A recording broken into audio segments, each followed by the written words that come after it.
Well, needless to say, this is a very pleasing win. I'm very happy, and particularly happy for our players. I didn't know what to think after that disappointing loss last Monday. A game we definitely could have won, should have won. This is a good team. UTA is a very good basketball team.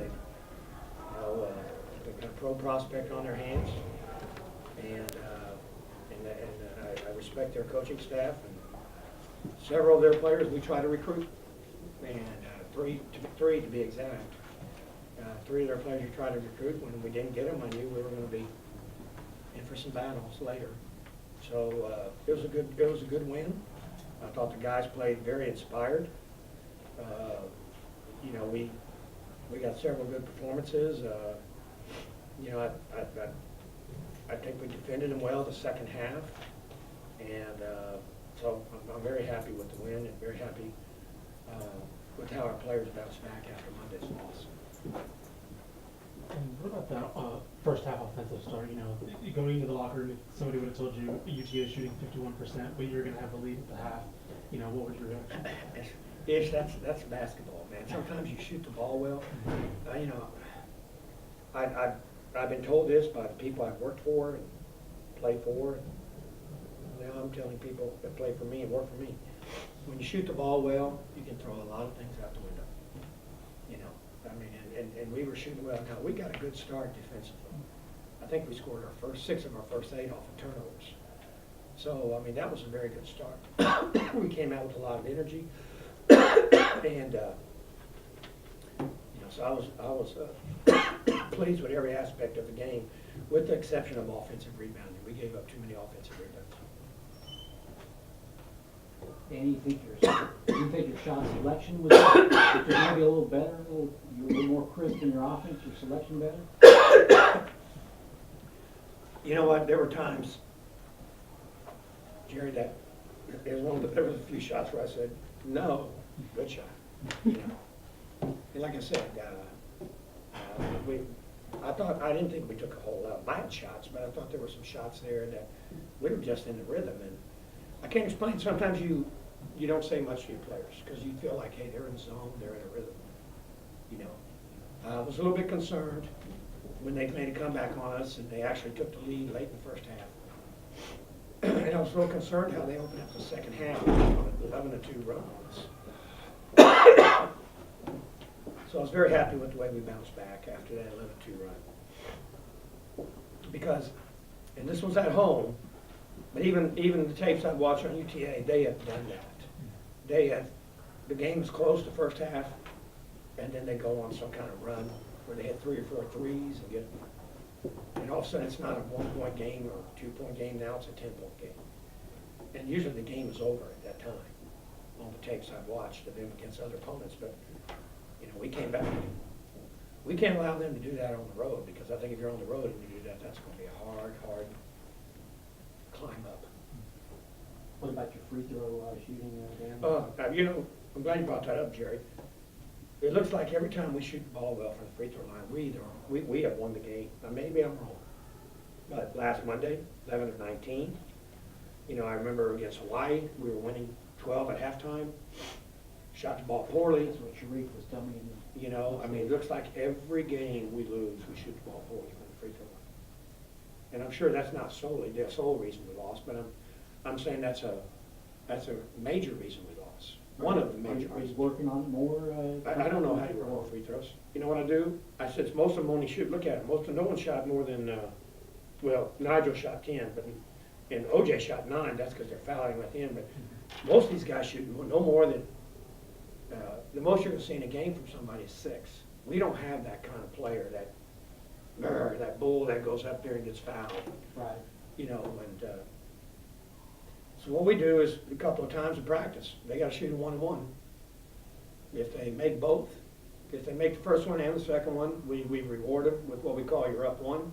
If you miss the first one, you're down 1. If you make the first, miss the second, you're down a half. That involves some running at the end of practice. You're just putting pressure on them, and little things like that is all I've done. I've never, ever done it. I haven't changed anything different than what I did. And I've had great free throw shooting teams, bad free throw shooting teams. so, if you watch Monday's game, free throw shooting near the end of the game really hurts. We had 2 freshmen go 0 for 2. Our starting point guard went 1 for 2, and somebody missed 1 out of 2, or the first ended up 1 and 1. And that allowed Coastal to come back on us. As far as your brief tenure here, how does this win stack up?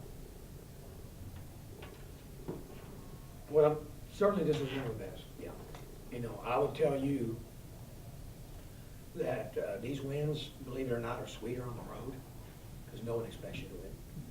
But, they're number 2 in the mid-major poll. And, after a shaky start with losses to Minnesota and Arkansas, which they shouldn't be ashamed of them, they were not embarrassing losses at all. They had a 10 or 11 game winning streak, if I'm not mistaken. 11, and so this is, to me, this is they got to rank up there as one of the better wins during my tenure here. Coach, other than that, let me tell you about a great win. We had to go. We were up and down last year. We got to win some games, and we go to Arkansas State. They got to win it if they're in. We got to win it to get in, and we win at Arkansas State. Now I'm on the road, and it's just me and the players. And I'm telling you, I'm feeling like I'm in heaven after I won that game. There's that game, because that pretty much says you're out, we're in. That's a great game on the road in front of their fans. Coach, you did bring up that run that UTA made at the start of the second half. Yes. But it shows that they shot 51% in the first half and 32% the second half. Yeah, after that run, we kind of calmed down, and I think, and put a little bit of clamps on. So, and that's what makes me really especially happy, that we were down by, I want to say 7 or 8, and and came back.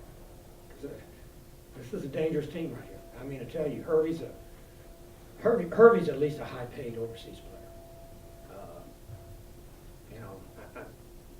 I recruited 2 guys at Baylor when I was assistant coach, and one of them is the general manager of the Utah Jazz.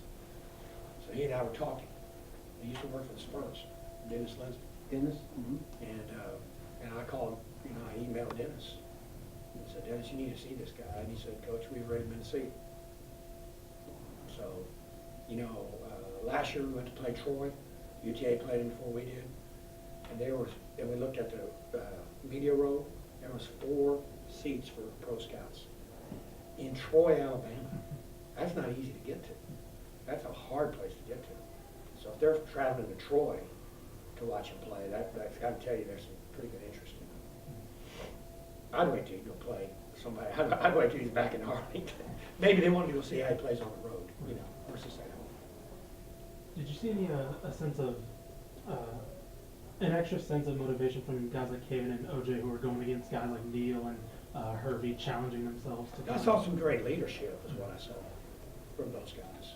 And even in the locker room, they're saying, "Hey man, we can't get too high, we can't get too low.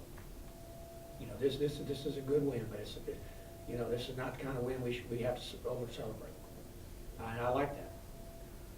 We should be happy. We're excited, but let's not act like we won the title. We got 15 more games to play. So, what were your thoughts on Bobby's job with Drew Charles? I thought he did a good job. I mean, Drew Charles is a good player. Drew Charles, he's someone that needs a guy like Eric Neal to penetrate and kick to him. He's an unbelievable shooter, but he's a guy that gets help from others to get open shots. So, but Bobby did a good job, and I was not happy with some of his decisions there late as far as shooting the ball. I told him the clock's our enemy. You shouldn't be shooting the ball. Clock is the main enemy there. So anyway, obviously this is a good win. We have had two problems that I think have hurt us this year, and that is free throw shooting and rebounding. We did lose the battle of the boards by 3. That doesn't bother me as much as the 17 offensive rebounds. We had to do a better job there. And Kevin Tilbury had another 20-point game. I want to say that's the 7th or 8th 20-point game. So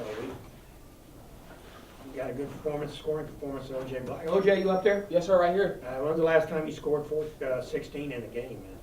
Probably last year. Probably in junior high, I think, so. Come on, man.